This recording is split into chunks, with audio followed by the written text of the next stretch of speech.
자신을 귀신이라 속인 남자.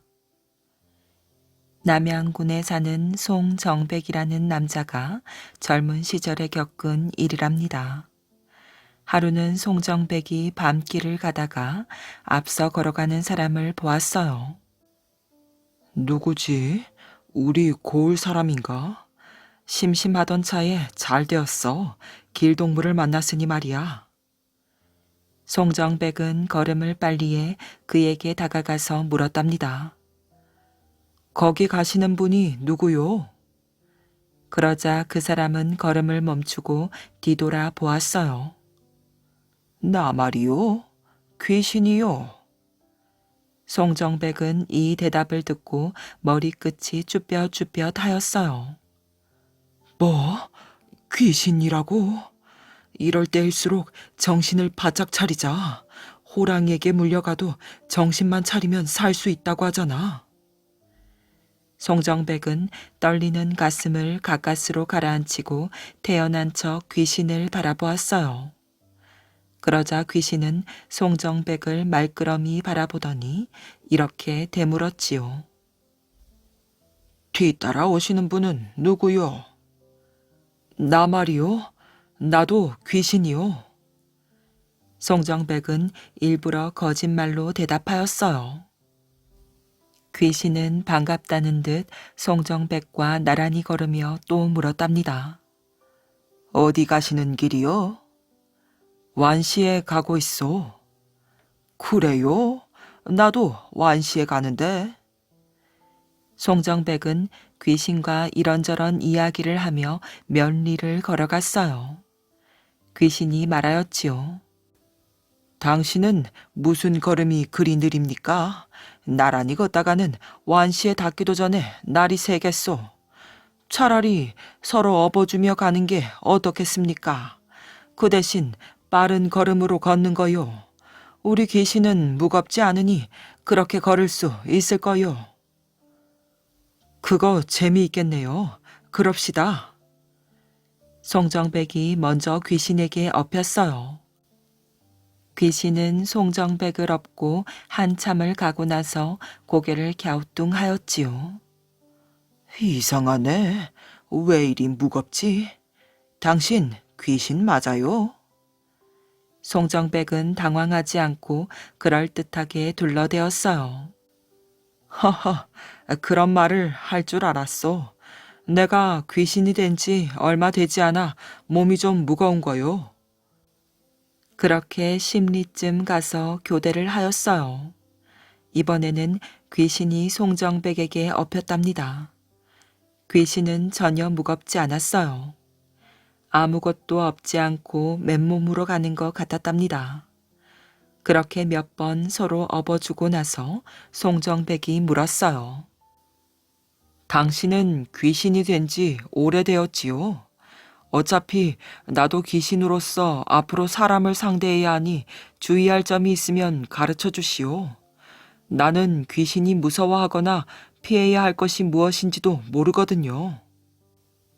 그러자 귀신이 친절하게 알려주었어요. 사람을 상대할 때는 침을 조심하시오. 사람이 침을 뱉으면 우리 귀신들은 겁에 질려 꼼짝 못한다오. 들길을 지나자 냇가가 나왔답니다. 당신이 먼저 냇물을 건너시오. 송정백의 말에 귀신이 먼저 냇물을 건넜어요. 그런데 신기하게도 첨벙첨벙 물소리가 들리지 않았답니다. 그 다음 송정백이 첨벙첨벙 물소리를 내며 냇물을 건넜어요. 그러자 귀신은 또다시 고개를 갸우뚱하였지요. 이상하네. 어째서 물소리가 나지? 당신 정말 귀신 맞습니까? 송정백은 이번에도 적당히 둘러대었어요. 아까 말했지 않았소. 내가 귀신이 된 지 얼마 안 되어 냇물을 건넜는데도 아직 서투르다오. 그러니 제발 내게 귀신 맞느냐는 말 좀 하지 마시오. 송정백은 완시에 거의 다다르자 갑자기 귀신을 번쩍 들어올려 자신의 어깨 위에 올려놓았어요. 마치 귀신이 무동을 탄 격이었지요. 이게 무슨 짓이오? 나를 어서 내려놓으시오. 귀신은 송정백의 어깨 위에서 소리를 꽥꽥 질렀어요. 그러나 송정백은 들은 척도 하지 않았답니다. 그리고는 완시를 향해 걸음을 재촉하였어요. 송정백은 완시에 도착해서야 귀신을 땅에 내려놓았지요. 그러자 귀신은 갑자기 양으로 변해버렸어요. 귀신을 꼼짝 못하게 하려면 침을 뱉으라고 하였지. 요놈, 당해봐라. 송정백은 입안에 잔뜩 침이 고이게 하였답니다. 그런 다음 귀신에게 퇴퇴 침을 뱉었어요. 귀신은 겁에 질려 온몸을 사시나무 떨듯 하였지요. 송정백은 양으로 변한 귀신을 장에 끌고 가 비싼 값에 팔아 버렸답니다.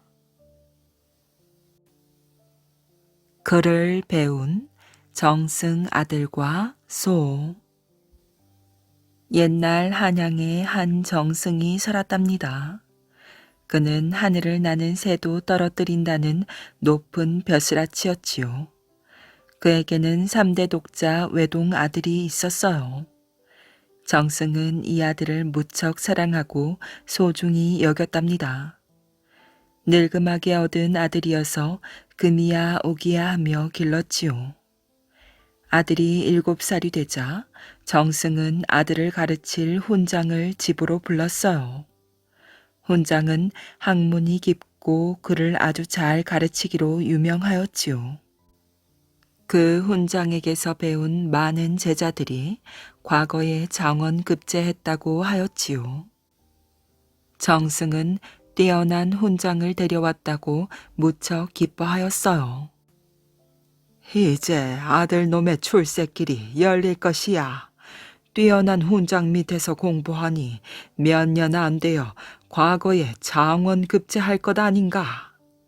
벼슬길에 오르는 게 힘들지 그 뒤부터는 오히려 쉽지. 내가 밀어주는데 벼슬이 높아지지 않을 수 있겠는가. 그러나 그것은 헛된 꿈이었어요. 정승의 아들은 공부와는 담을 쌓았기 때문이지요. 얼마나 미련하고 게으른지 훈장이 3년 하고도 3개월을 가르쳤건만 글자 한자 익히지 못했답니다. 해도 너무하였어요. 오죽 답답했으면 훈장이 이런 소리를 다 하였겠어요. 오랫동안 여러 사람에게 글을 가르쳐 보았지만 너 같은 아이는 처음 본다. 머리 나쁘고 게을러 빠지고 내가 너에게 글을 가르친 세월이 어디 짧더냐. 그만한 세월을 바쳐 가르치면 소도 너보다 잘할 것이다. 창피한 줄 알아라. 그런데 이 소리가 정승의 아들에게는 고깝게 들렸나 봅니다. 정승의 아들은 훈장이 한 말을 자기 아버지에게 일러 바쳤어요. 그러자 정승은 성이 나서 펄쩍펄쩍 뛰었지요. 저런 괘씸한 놈, 훈장질이나 해먹는 주제에 감히 누구의 귀한 아들을 깔보는 것이야. 정승은 얼굴이 시뻘겋게 달아올랐어요. 여봐라, 훈장놈을 꽁꽁 묶어 내 앞에 꿇어앉혀라. 정승은 하인들을 시켜 훈장을 잡아오게 하였답니다. 잠시 뒤 하인들이 굵은 오랏줄에 꽁꽁 묶인 훈장을 정승의 발 아래 꿇어앉혔어요. 정승은 집이 떠나갈 듯이 고함을 질렀지요. 이놈, 너의 죄를 네가 알렸다.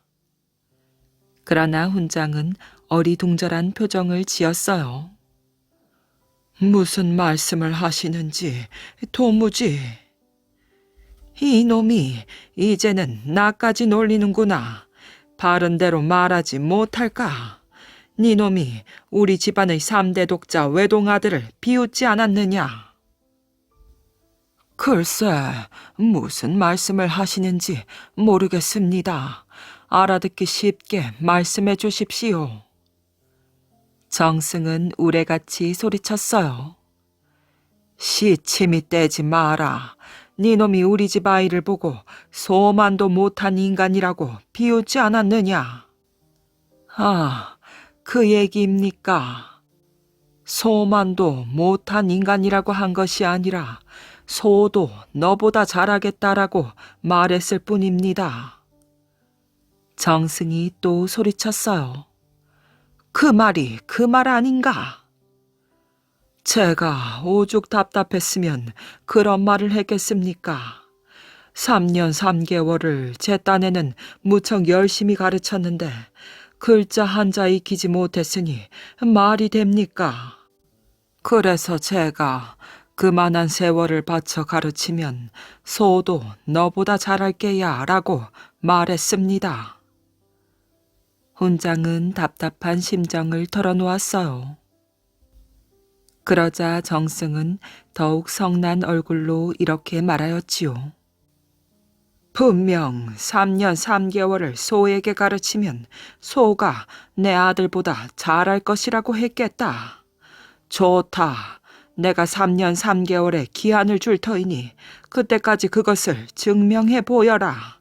만일 그렇게 하지 못하면 너는 결코 살아남지 못하리라. 정승은 말을 마치고 훈장을 풀어주었어요. 그리하여 훈장은 그날부터 소를 가르치게 되었답니다. 소는 날마다 훈장에게 불려와 글을 배웠어요. 훈장은 고삐를 밭도 잡고 하늘천 하고 소리치며 팔을 위로 올렸어요. 그러자 소의 머리도 따라서 올라갔지요. 따지 하고 소리치며 훈장은 팔을 아래로 내렸답니다. 그러자 소의 머리도 따라서 내려갔지요. 훈장은 이 훈련을 오랫동안 소에게 시켰어요. 그러다 보니 나중에는 훈장이 하늘천 하고 소리치면 소는 머리를 들어 올리고 따지 하고 소리치면 소는 머리를 아래로 숙였답니다. 3년 3개월이 흐르는 물처럼 빠르게 지나갔어요. 정승은 훈장과의 약속을 잊지 않고 있었답니다. 만 3년 3개월이 된 날 자기 방으로 훈장을 불렀어요. 그래, 그동안 소에게 글을 가르쳤느냐? 정승이 묻자 훈장이 자신 있게 대답하였지요. 예, 가르쳤습니다. 직접 보여드리지요. 훈장은 소를 데리러 외양간으로 갔어요. 정승은 대청마루로 나와 앉아 마당을 내려다 보았지요. 많은 구경꾼들이 몰려와 있었답니다. 이윽고 훈장이 소를 몰고 마당에 나타났어요. 훈장은 소를 정승 앞에 세우고 말하였지요.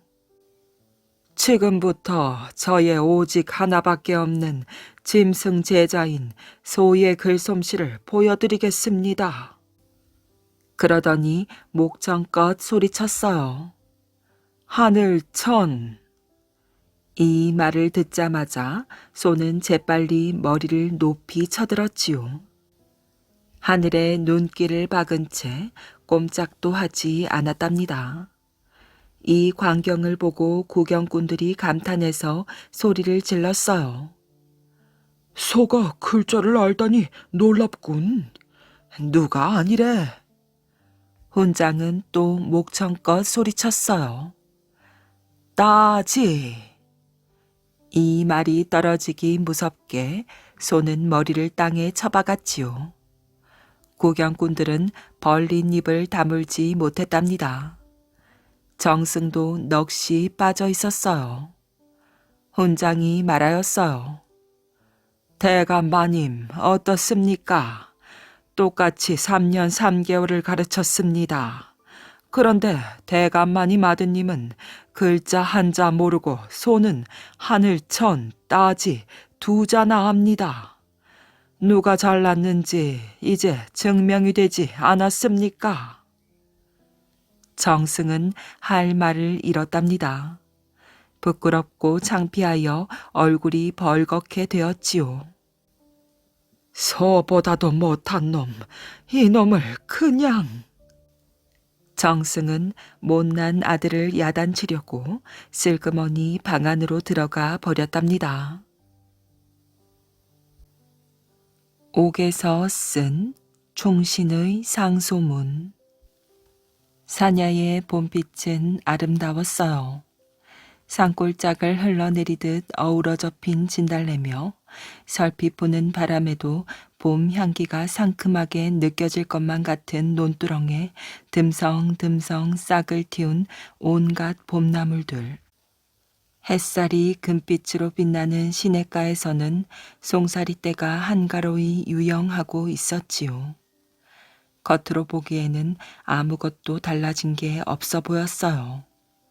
몇 해 전의 봄도 그러했을 것이고 몇십 년 전, 아니 몇백 년 전의 봄도 이와 또 같았을 것이지요.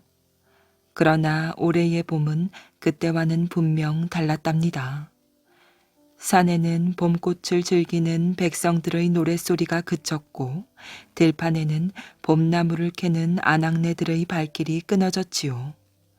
무엇보다도 시냇가에서 송사리를 잡느라 한바탕 법석을 떨고 있을 아이들의 고함 소리가 사라졌어요. 예전 같으면 사람들로 북적거렸을 이 길에도 지금은 사람의 그림자라곤 찾아볼 수도 없었지요. 백성들은 모두들 집에만 숨어 밖으로 나다니려 하지 않았고 언제 밀어닥칠지 모르는 신라군을 무서워하며 하루하루 불안에 떨고 있었어요. 말을 타고 길을 가던 좌평 성충의 눈에 설핏 눈물 같은 게 비쳤답니다. 백제 의자왕 16년 왕위에 오른 처음 몇 해에는 선왕의 업을 이어받아 누구보다 명석하고 훌륭한 성군으로서 정사를 돌보던 의자왕은 재위 10년이 지나자 서서히 술과 여자에 빠져 방탕한 생활을 하기 시작하였어요. 그러더니 급기야 궁녀를 거느리고 허구한 날 술과 사냥으로만 세월을 보내니 입에 쓴소리를 하는 충신들은 모두 목을 베이거나 귀양을 보내고 옆에서 알랑거리기만 하는 간신들의 수만 날로 늘어갔답니다. 더군다나 지금 이후 신라에서는 위로는 태종 무열왕이 등극하고 아래로는 명장 김유신이 군사력 증강에 힘쓴 결과 예전과는 비할 바가 못 될 정도로 그 국력이 강대해지고 있었답니다. 만일 지금이라도 그 힘을 모아 백제로 쳐들어온다면 누가 있어 그 힘에 대항할 것이며 미약한 왕을 지켜낼 것인가. 생각이 거기에까지 미치자 성충의 입에서는 얼굴에 드리워진 짙은 그늘만큼이나 깊은 한숨이 새어 나왔답니다. 성충은 다시 한번 마음속으로 결심을 확고히 하였어요. 지금의 이 길이 설령 내 생의 마지막 길이라 해도 오늘만큼은 물러서지 않을 것이다. 집을 나서기 전 성충은 가족을 모아놓고 자신의 굳은 결심을 말하고 두서없는 이별의 인사도 해두었어요. 가족들 또한 미리 예견하고 있었다는 듯이 그저 소리 없이 눈물만 흘릴 뿐이었지요. 성충은 말의 고삐를 단단히 틀어쥐었답니다. 좌평의 신부님에도 불구하고 지금 성충의 행차는 초라하기 짝이 없었어요. 그것은 이미 성충 또한 의자왕의 눈에서 벗어났다는 것을 의미했지요. 대궐에 도착한 성충은 곧장 의자왕 앞으로 나아갔어요. 왕은 그날도 어김없이 궁녀들에게 둘러싸여 대낮인데도 벌써부터 얼큰하게 취해 있었답니다.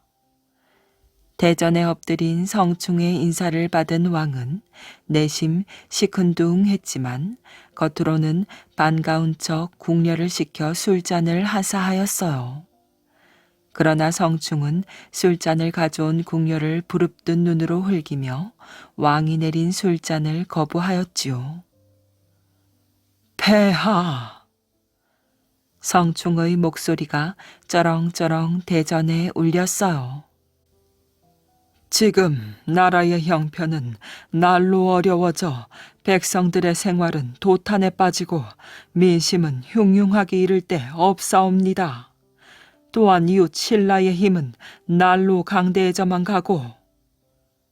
듣기 싫소.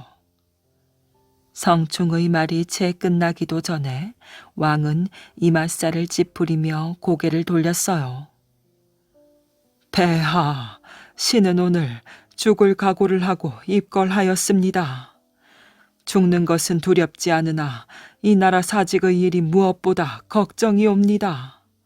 청컨대 부디 이제부터라도 주색을 멀리 하시고 예전처럼 성군의 모습으로 돌아가시옵소서. 그것만이 이 나라 백제를 살리는 유일한 길이옵니다. 그렇다면 경은 짐이 술과 계집을 가까이 하여 지금 이 나라를 망치고 있다는 말이오. 폐하, 부디 성군의 모습을 되찾으소서. 성충의 피를 토하는 듯한 간언에도 아랑곳 없이 왕은 귀찮다는 듯 아예 자리에 들어 누우려 하였어요. 잠을 자겠다는 핑계로 성충을 쫓아버릴 생각이었던 것이지요. 가까이 있던 궁녀 하나가 얼른 왕에게로 다가가 무릎을 꿇고 앉아 왕을 제 무릎에 누이려 하였어요. 그 모습을 본 성충은 궁녀를 옆으로 밀쳐내고는 얼른 자신의 무릎을 왕의 머리 밑에 들이밀었어요. 왕은 싫었지만 모르는 척하며 성충의 무릎을 베개 삼아 들어 누웠답니다. 자신의 무릎을 베고 누운 왕을 바라보는 성충의 머릿속으로 옛일이 구름처럼 몰려들었지요. 어려서부터 부모님에 대한 효성이 지극한 데다 지혜롭고 총명해서 백성들은 모두 어린 태자를 해동증자라고 불렀었답니다. 그래서 태자가 왕에 오르면 오랜 수건이었던 삼국을 통일하고 그야말로 태평성대가 오리라고 백성들은 어느 누구 하나 믿어 의심치 않았지요. 그러나 지금은 어떠한가. 날마다 술과 계집에 빠져 정사를 돌보기는커녕 온조대왕 이래 700년을 면면히 이어온 이 나라의 사직마저도 위태롭게 하고 있었어요. 성충은 가슴 속 저 깊은 곳으로부터 어떤 뜨거운 기운이 뻗쳐 올라옴을 느꼈답니다. 그것은 뜨거운 분노 같기도 했고 아련한 비애 같은 것이기도 하였지요. 왕은 잠이 들었는지 꿈쩍도 하지 않았답니다. 자신의 무릎을 베고 누운 왕의 얼굴은 방탕한 생활로 인해 나날이 병색이 짙어가고 있었지요. 성충은 그런 왕의 얼굴을 한 번쯤 쓰다듬어 주고 싶었어요. 늙은 아비가 자식의 얼굴을 다정하게 쓰다듬듯 그렇게 왕의 얼굴을 쓰다듬으며 제발 예전 성군의 모습으로 돌아가실 것을 애원이라도 하고 싶었지요. 성충은 가슴이 미어지는 아픔으로 잠시 천장을 우러르다가 말 못할 상심에 휩싸여 천천히 고개를 숙였답니다. 그 순간 성충의 눈에서 굵은 눈물 한 방울이 왕의 이마 위로 떨어져 내렸어요. 왕은 눈을 번쩍 뜨고 자리에서 일어나 고래고래 고함을 질렀지요. 더럽게도 감히 짐의 얼굴에 더러운 눈물을 묻히다니. 여봐라, 어서 가서 씻을 물을 가져오너라. 어서 가서 물을 가져다 내 이마를 씻어라. 성충은 어쩔 줄 몰라 자리에 엎드린 채로 왕께 용서를 빌었어요. 폐하, 용서하옵소서. 죽을 죄를 지었습니다. 하오나 부디 소신의 말을 들으시옵소서 폐하. 그러나 성충의 사죄에도 불구하고 왕은 더욱 길길이 날뛰었어요. 여봐라, 지금 당장 저 늙은이를 끌어다 옥에 쳐넣어라. 왕의 호령에도 아랑곳 없이 성충의 목소리는 추상같이 허공을 갈랐답니다. 폐하, 부디 이 나라 백성들을 불쌍히 여기시고 700년 사직의 대업을 이으소서. 더 이상 술과 계집에 빠져 옥체를 더럽히지 마시고 이제부터라도 정신을 바로 차리시어 주변국들에 대한 경계를 철저히 하소서. 그것만이 이 나라를 살리는. 왕은 더 이상 참을 수 없다는 듯이 큰 소리로 호령하였어요. 무엇하느냐? 얼른 저 늙은이를 옥에다 쳐넣지 않고. 왕의 호령이 끝나기가 무섭게 성충은 대전 밖으로 끌려나갔어요. 목노와 왕을 외쳐 부르며 끌려나가는 성충의 얼굴에는 거센 강물처럼 하염없는 눈물이 쏟아져 내렸지요. 옥에 갇힌 성충은 피눈물을 쏟으며 며칠을 버티었어요. 성충의 마음속에는 오로지 왕의 안위와 나라에 대한 충성심으로 가득했고 그런 걱정은 식음을 전폐시키고 밤중의 얕은 잠까지도 점차 빼앗아갔지요. 마침내 성충은 자신의 죽음을 예감하고 혼신의 힘을 다하여 마지막 남은 여력으로 손가락을 깨물어 옷에다 피로써 상소문을 썼답니다. 상소문에는 성충이 죽음을 각오하고 왕께 아뢰었던 신하된 자의 충성과 나라에 대해 노심초사하는 마음이 구구절절히 배어 있었지요. 간신히 상소문을 끝낸 성충은 왕이 계신 곳을 향하여 큰 절을 올렸어요. 그러고는 옥사쟁이를 불러 그 상소문을 왕께 전해줄 것을 부탁하고 바닥에 드러누워 조용히 눈을 감았답니다. 더 이상 흐를 것이 없는 눈물일 텐데 차가운 바닥에 기댄 얼굴 가득 또다시 한 줄기 눈물이 번져 흘렀어요. 무심한 하늘은 충신의 죽음을 아는지 모르는지 옥문 밖으로 차가운 바람 소리만 휑하니 띄어놓고 있었지요. 그 바람 아래로 이제 막 지기 시작한 봄꽃의 향내가 성충의 죽음을 애도라도 하는 듯 향불의 연기처럼 가느다랗게 피어오르고 있었답니다. 만폭동 골짜기의 뚱뚱보 거북. 내금강 만폭동은 수많은 폭포와 못으로 이루어진 아름다운 곳이랍니다. 이 만폭동 골짜기 안을 한참 거슬러 올라가면 바위 벼락 밑에 거북처럼 생긴 바위를 볼 수 있지요. 피둥피둥 살이 찐 돌 거북은 머리를 쳐들고 바로 옆에 있는 푸르디 푸른 못을 바라보고 있는 듯 하답니다. 그 앞에는 너럭바위가 버티고 서 있는데 거기에는 어린애들이 드나들 수 있을 만한 큰 구멍 하나가 뚫려 있지요. 이 구멍에는 이런 이야기가 전해져 내려오고 있답니다. 아주 먼 옛날 동해바다 용궁에 마음씨가 어질고 부지런한 거북이 살고 있었어요.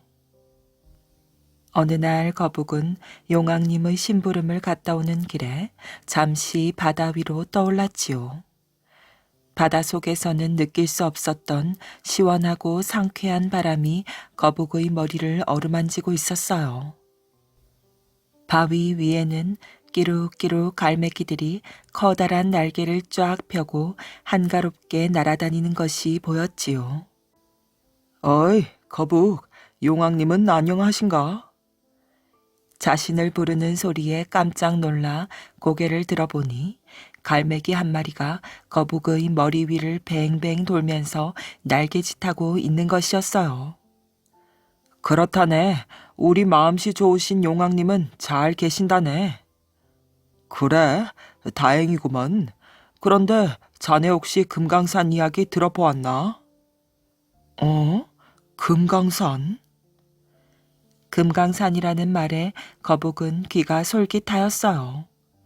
언젠가 용왕님이 금강산 산신령님의 초대를 받고 금강산에 다녀오신 적이 있었기 때문이지요. 금강산의 모습이 얼마나 아름다운지 돌아오신 후로 틈만 나면 자랑을 하신 것이 생각났어요. 내 친구 뻐꾸기가 전해준 건데 금강산의 가을 경치는 넋을 뺄 정도로 아름답다고 하던데 말이야.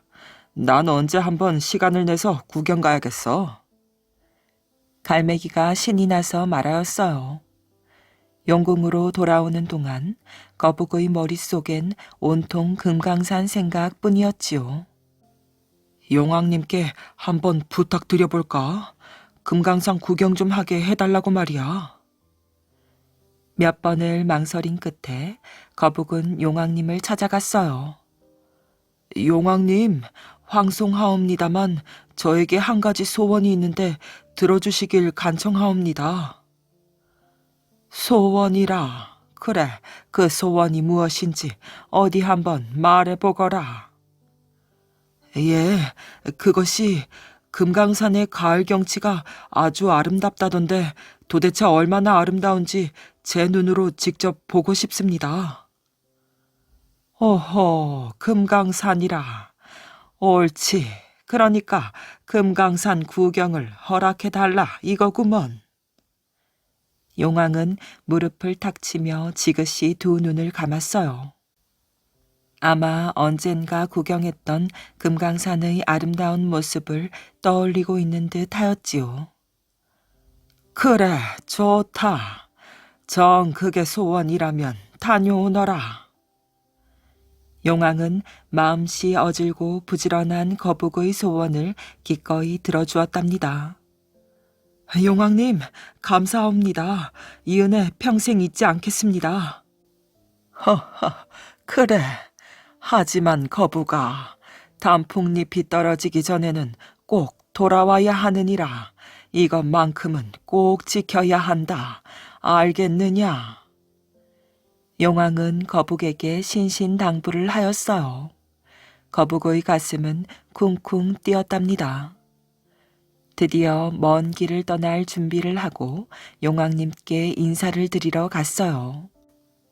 용왕님은 용궁의 보물인 천리 지팡이로 금강산 만폭동까지 단숨에 가로질러 갈 수 있는 굴 하나를 눈 깜짝할 사이에 뚫어주었지요. 거북의 걸음으로 금강산까지 간다면 가는 길에 단풍잎이 다 떨어질 게 뻔했기 때문이었어요. 너럭 바위 위에 뚫어진 구멍은 바로 그때 용왕님이 거북을 위해 천리 지팡이로 뚫어준 구멍이었답니다. 거북은 그 바위 구멍을 통해 만폭동 골짜기 안으로 바로 기어나왔어요. 계절은 가을이라 풍악산 계곡은 참으로 아름다웠지요. 풍악산은 금강산의 가을 이름이랍니다. 만폭동 골짜기는 온통 새빨갛게 불이 붙은 듯 단풍이 활활 타오르고 있었어요. 간간이 섞인 수십 수백의 아름다운 색깔들과 어우러진 금강산의 모습에 거북은 입을 다물 줄 몰랐지요. 게다가 단풍들과 어우러진 기이한 모양의 바위들은 하얀 폭포 줄기를 쏟아내었어요. 바위에 부딪힌 물줄기는 알알이 흩어져 뽀얀 안개 마냥 물보라를 일으켰지요. 그러자 곧 아름다운 무지개 다리가 걸렸답니다. 폭포가 내리는 곳에는 어김없이 가을 하늘보다 더 맑고 파란 쪽빛 못이 고였어요.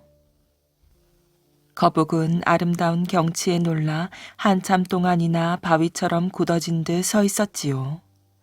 떨어지지 않는 발길을 애써 한 걸음 한 걸음 옮기며 못을 돌아보았어요. 보면 볼수록 너무나 아름답고 신비해서 한 바퀴를 더 돌아보았지요.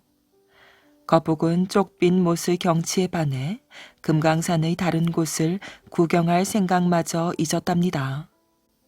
그래서 또 한 바퀴 한 바퀴 가끔씩 맑은 물의 물을 한껏 마셔보기도 하였어요. 밤에는 풀벌레 우는 소리를 들으며 쪽빈 못에 비친 은은한 달빛을 보기도 하였지요. 가슴 벅차고 신비로운 마음은 가실 줄을 몰랐답니다. 이렇게 하루, 이틀, 사흘. 그동안 거북은 수십 번도 더 못을 돌고 또 돌았어요. 하지만 거북은 경치에 취해 용궁으로 돌아갈 생각마저 잊어버렸지요. 어느 날 못 위에 수북이 쌓인 단풍잎을 보고서야 거북은 가슴이 철렁 내려앉았어요. 어느 사이에 불타던 단풍잎들이 우수수 떨어져 나풀거렸지요. 단풍잎이 떨어지기 전에는 꼭 돌아와야 한다던 용왕님의 목소리가 거북의 귀에 메아리처럼 울렸답니다. 아이고, 이를 어쩌면 좋아. 벌써 단풍잎이 떨어지고 있으니 돌아가면 용왕님께 큰 야단을 맞겠는걸. 거북은 바삐 발걸음을 옮겨 전에 빠져나왔던 너럭바위의 구멍으로 머리를 쑥 들이밀었어요. 그런데 이게 어찌된 일인지 머리는 구멍 안으로 들어갔는데 몸뚱이가 구멍턱에 걸려 들어가지 않았답니다.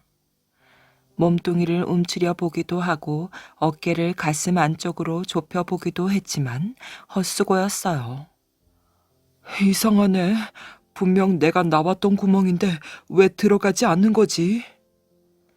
머리를 구멍에서 빼낸 거북은 머리를 갸우뚱거리며 어쩔 줄 몰랐답니다.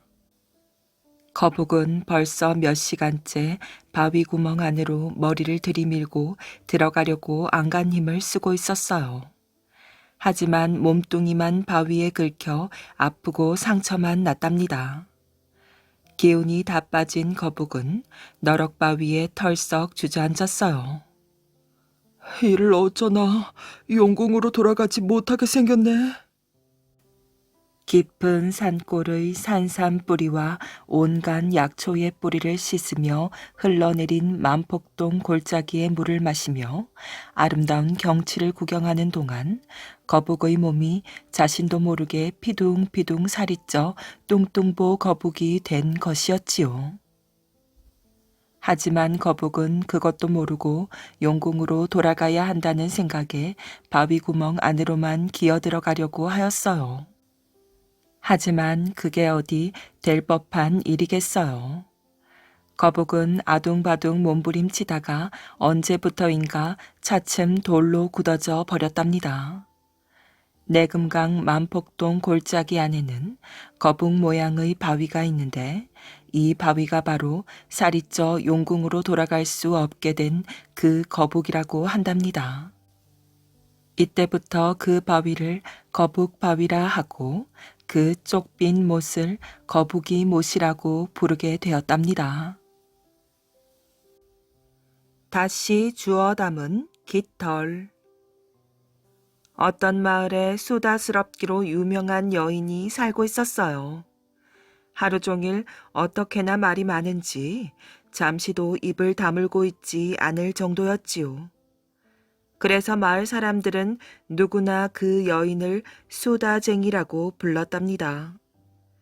이웃에 사는 아주머니들이 그 여인의 수다를 견디다 못해서 라삐를 찾아가 의논을 하였지요. 한마디로 우리 마을의 소식통이에요. 소식은 소식통인데 정말 반갑지 않은 소식통이지요. 시끄러워서 정말 더 이상 참고 살 수가 없어요. 입만 열었다 하면 허풍이고 쓸데없는 말뿐이에요. 그냥 수다만 떨면 좋게요. 수다 끝에 꼭 남의 험담을 한다고요. 내가 게을러 터져서 하루 종일 낮잠만 잔다고 온 동네에 떠벌리며 다녔다잖아요, 글쎄. 라삐를 찾아와 털어놓는 동네 아주머니들의 불평은 하나 둘이 아니었답니다. 라삐는 모든 사람들의 말을 조용히 귀 기울여 다 들었지요. 그리고 여자들이 돌아가자 하인을 보내서 수다쟁이 여인을 불러오게 하였답니다. 하유, 안녕하셨어요? 라삐님이 저를 왜 부르셨어요? 물어보고 싶은 일이 있어서입니다. 부인은 왜 이웃 사람들에 대해 쓸데없는 말을 부풀려 떠벌리십니까? 라삐의 물음에 그 여인은 방긋 웃으면서 말하였지요. 아유, 라삐님, 제가 일부러 말을 만들어내는 건 아니지요. 다만 제가 좀 과장해 말하는 버릇이 있어 그럴 뿐입니다. 그리고 어쩌다가 사실이 아닌 얘기를 약간 덧붙이는 건 좀 더 재미있게 해보려고 그런 것뿐이지요. 근데 제가 남보다 말을 좀 많이 하는 편인 건 사실인 것 같아요. 우리 남편도 그러더라고요. 제가 말이 좀 많아서 귀가 피곤하다나? 여인이 말을 끝내자 라삐는 잠깐 생각에 잠겼다가 방으로 들어갔어요. 그리고 커다란 자루를 가지고 나왔답니다. 당신 스스로 말이 많다고 인정을 했소. 그렇다면 치료 방법을 생각해 봅시다. 라삐는 자루를 여인에게 건네주었어요.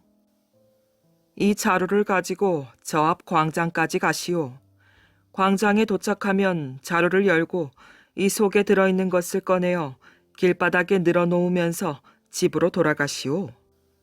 그런 다음 집에 도착하면 다시 아까 늘어놓은 것들을 주어 담아서 내게 가져오시오. 여인은 라삐가 준 자루를 받아 들었어요. 자루는 아주 가벼웠지요. 도대체 이 속에 무엇이 들어있는 것일까 궁금해하면서 여인은 광장으로 갔답니다. 광장에 도착한 여인은 자루를 열었어요. 이건 깃털이잖아. 자루 속에는 가벼운 깃털이 하나 가득 들어있었답니다. 아무튼 라삐님이 시키신 대로 다 해야지. 여인은 광장에서부터 깃털을 한 줌씩 꺼내 길가에 늘어놓으면서 집으로 돌아왔어요. 맑게 갠 가을날 가벼운 미풍이 불고 있었지요. 집에 도착했을 때 자루는 텅 비어 있었어요. 이제 다시 깃털을 주워 가야지. 여인은 다시 빈 자루를 들고 길에 늘어놓은 깃털을 주워 담으면서 광장으로 가려고 하였답니다. 그런데 깃털은 가을 바람에 날려서 살랑거리며 날아다니는 바람에 쉽게 주울 수가 없었지요. 여인이 라삐에게 자루를 넘겨주었을 때 자루 속에는 겨우 몇 개의 깃털밖에 들어있지 않았답니다. 한 자루 가득 깃털을 담아드렸는데 왜 이것뿐이요? 라삐가 여인에게 물었답니다. 그것이 라삐님, 깃털이 바람에 날아가서 주울 수가 없었어요. 아무리 애써도 그것밖에 주울 수가 없었답니다. 예, 그랬을 것입니다. 라삐가 고개를 끄덕이면서 말하였어요. 말이라는 것도 마찬가지입니다. 이 자루 속에 담겨있던 깃털과 똑같지요. 한번 입에서 나오면 다시는 되돌려 담을 수가 없답니다. 라삐의 지혜로운 가르침 덕분에 동네를 시끄럽게 하던 수다쟁이 여인은 버릇을 고치게 되었답니다. 억울한 죽음을 알린 김서방. 해질 무렵 나무짐을 지고 산에서 내려오는 나무꾼이 있었답니다. 눈이 내려서 길이 미끄럽고 춥게까지 하였지요. 서둘러야겠다. 이러다 늦겠어. 나무꾼은 빠른 걸음으로 언덕을 내려왔어요. 한참 길을 걷고 있는데 눈길 위에 누군가가 쓰러져 있었지요. 여보시오, 여보시오, 정신을 차려보시오. 나무꾼은 쓰러져 있는 사람을 흔들어 깨웠어요. 아직 숨을 쉬는 것 같기도 한데. 쓰러져 있는 사람은 죽은 것처럼 움직이질 않았답니다. 이를 어쩌지? 이 산골에서 죽은 사람을 만났다면 누가 믿을까? 내가 살인을 했다고 할지도 모를 일이야. 어떻게 하면 좋지? 나무꾼은 이 생각 저 생각으로 안절부절 못하였어요. 잠시 후 나무꾼은 나무찜을 내리고 죽은 사람을 짊어졌지요. 급히 마을로 내려와 주막집 앞을 지나게 되었어요. 주막에서는 노름을 하느라 노름꾼들이 왁자지껄 떠들고 있었어요. 누구도 나무꾼이 온 것을 몰랐답니다. 이런 곳이라면 여러 사람이 드나드니까 내가 의심받지 않을 것이야. 나무꾼은 죽은 사람을 주막집 방 밖에 내려놓았어요. 이제 얼른 여기를 떠나야겠구나. 나무꾼은 서둘러 집으로 돌아갔어요. 얼마 후 주막집 방에서 노름꾼 하나가 밖으로 나왔답니다. 아이고 뭐니? 이게 도대체 뭐야? 노름꾼은 신발을 신다가 죽은 사람에 걸려 넘어질 뻔하였어요. 노름꾼은 눈을 크게 뜨고 시커먼 것을 살펴보았지요. 이건 시체? 여보게, 잠깐 나와보게. 깜짝 놀란 노름꾼은 다른 노름꾼들을 불렀어요. 에헤, 술 냄새가 나는 걸 보니 술을 먹고 오다가 얼어 죽은 모양이군. 일단 방 안에 두었다가 내일 관가에 데려가세. 노름꾼들은 죽은 사람을 옆에 눕혀놓고 노름을 계속하였답니다. 날이 밝자 노름꾼들은 제각기 집으로 돌아갔어요. 잠시 후 죽은 줄 알았던 사람이 부스스 일어섰지요. 아니, 내가 왜 여기에 와 있지? 술에 취해 집에 가고 있었는데. 이 사람은 주위를 두리번거렸어요. 이 사람은 죽은 것이 아니라 술에 취해 죽을 뻔한 사람이었지요. 방에서 나온 이 사람은 서둘러 집으로 돌아갔답니다. 주막 주인은 지난밤에 죽은 사람을 방에 들여놓은 것도 모르고 있었어요.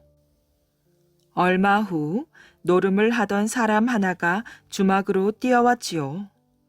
여보게, 혹시 이 방에 있던 죽은 사람 못 봤나? 노름꾼은 숨을 헐떡거리며 주막 주인에게 물었답니다. 이 사람이 잠이 덜 깼나? 죽은 사람이라니? 주막 주인은 무슨 영문인지 몰라 노름꾼만 바라보았어요. 아니네. 분명히 지난밤에 내가 죽은 사람에게 걸려 넘어질 뻔했는걸.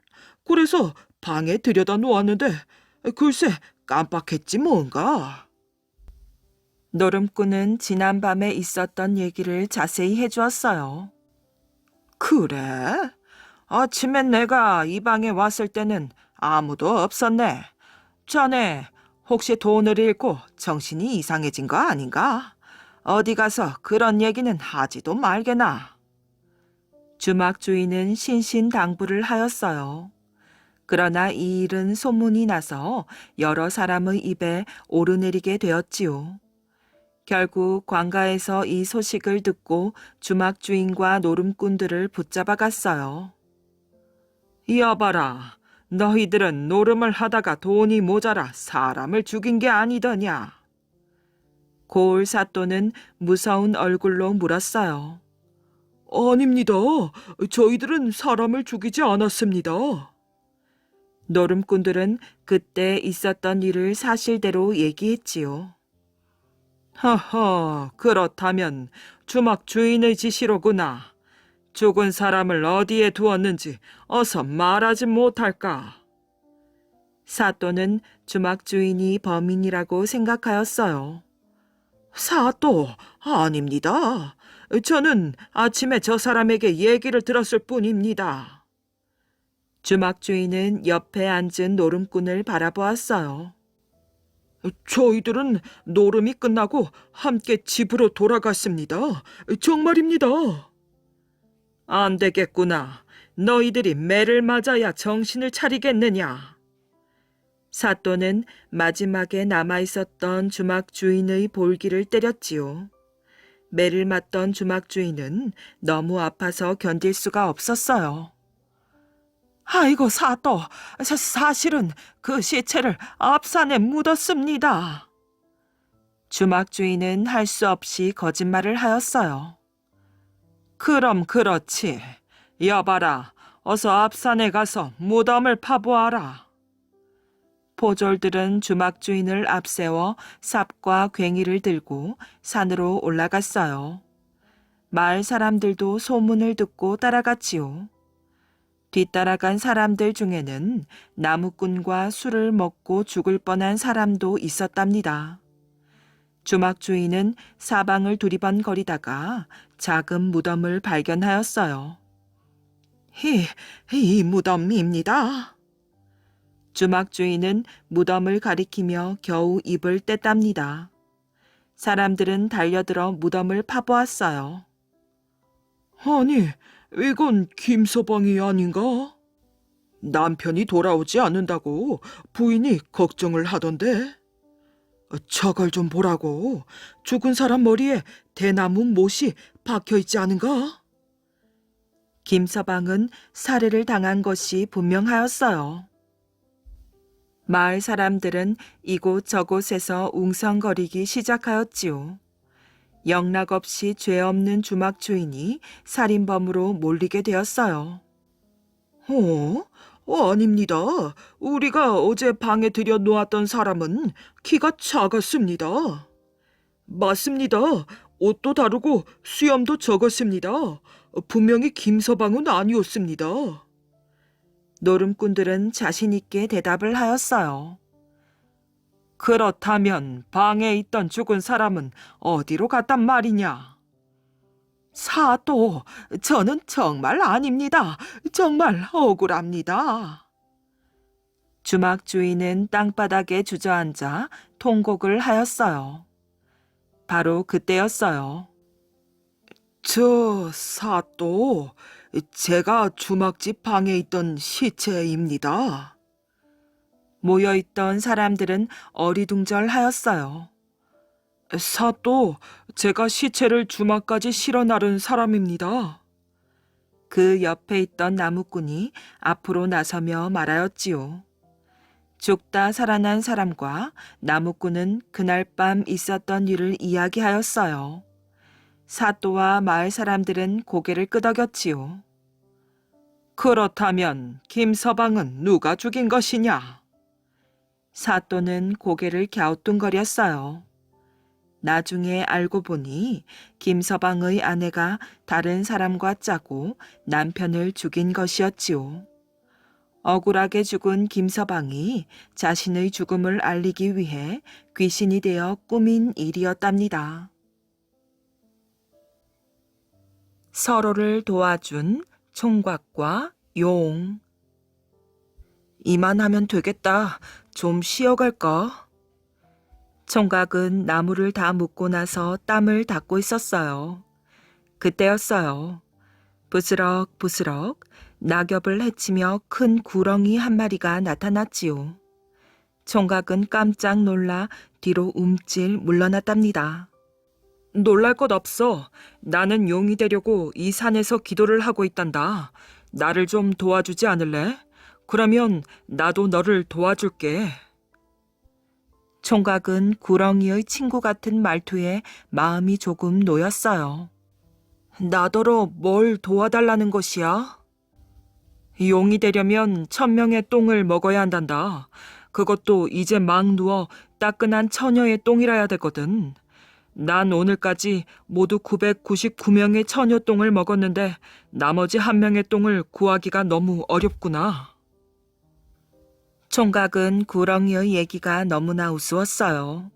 그리고 용이 되는데 왜 똥이 필요한지도 알 수 없었지요. 그렇다면 우리 집으로 가지 않을래? 우리 앞집에 처녀가 사는데 그 처녀는 아침마다 자기 집 뒷곁에 와서 똥을 눈단다. 그런데 담이 낮아서 우리 집에서도 다 보이지. 참 무섭지 않니? 다 큰 처녀가 말이야.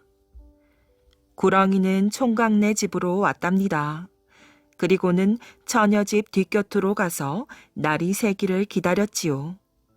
이제 조금 있으면 용이 될 수 있다고 생각하니 구렁이의 가슴은 막 부풀어 올랐어요. 마침내 새벽이 되자 처녀는 급하게 뒷곁으로 뛰어오더니 똥을 누웠답니다. 구렁이는 다리를 스르르 풀고 처녀의 똥을 먹기 시작하였어요. 그러자 기운이 솟으며 용이 되었답니다. 네 덕분에 난 용이 되어 하늘로 올라갈 수 있게 되었단다. 자, 이제 너의 소원을 말해보렴. 무엇이든 들어줄게. 내 소원은 장가를 가는 것이야. 너는 총각이었지. 그런데 혹시 장가 들고 싶은 색시감이라도 있는 것이야? 총각은 쑥스러운 듯 뒤통수를 긁적이며 말하였어요. 웃지 마. 바로 조금 전에 똥을 누고 간 그 처녀야. 하지만 처녀의 아버지가 나 같은 사람은 상대도 하지 않을 것이야. 그런 건 문제 없어. 넌 내가 시키는 대로만 하면 된단다. 용은 총각에게로 바싹 다가가서 귀옛말을 하였어요. 그리고는 우렁찬 소리를 지르며 하늘로 날아갔지요. 총각은 얼른 산으로 올라갔어요. 그리고는 장기깃 3개를 주어 집으로 돌아왔답니다. 다음 날 총각은 앞집 처녀가 똥을 누자 얼른 담을 넘어가서는 처녀의 똥무더기에다가 꿩깃 3개를 꽂아두었어요. 그러자 처녀의 엉덩이에서 괴상한 소리가 나기 시작하였지요. 끽, 끽, 끄르르. 마치 꿩소리 같은 이 소리는 처녀가 걸을 때마다 났답니다. 처녀의 집은 난리가 났지요. 주위에서 용하다는 의원을 몰래 불러서 이 병을 고쳐보려고 했지만 아무 소용이 없었답니다. 하는 수 없이 처녀 집에서는 방을 붙이기로 하였어요. 누구든지 딸의 병을 고치는 사람은 사위로 삼고 재산의 절반을 주겠다는 내용이었지요. 방이 붙자 여러 총각들이 다녀갔지만 모두 허탕이었답니다. 하지만 뒷집 총각은 속으로 기뻐하였어요. 그러던 어느 날 뒷집 총각이 처녀의 병을 낫게 해보겠다고 나섰답니다. 총각은 처녀의 방으로 들어가서 처녀의 2발을 한참 주물렀어요. 내일 아침에 한번 걸어보세요. 그러면 끽 소리는 나지 않을 것입니다. 밤이 되자 총각은 처녀의 똥 무더기에 꽂아둔 깃을 하나 뽑아버렸어요.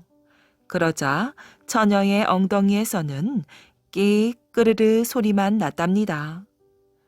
다음 날도 총각은 처녀의 다리를 주무르고 나왔어요.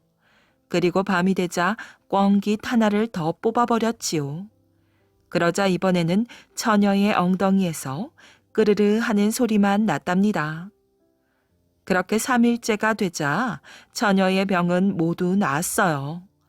총각은 가벼운 발걸음으로 처녀 집에 갔답니다. 하지만 처녀의 아버지는 약속을 지키지 않았어요. 병을 고쳐준 대가는 충분히 주겠네. 하지만 아무것도 없는 자네에게 내 딸을 줄 수는 없네. 총각은 하는 수 없이 처녀의 집을 나왔답니다. 그러나 걱정은 하지 않았어요.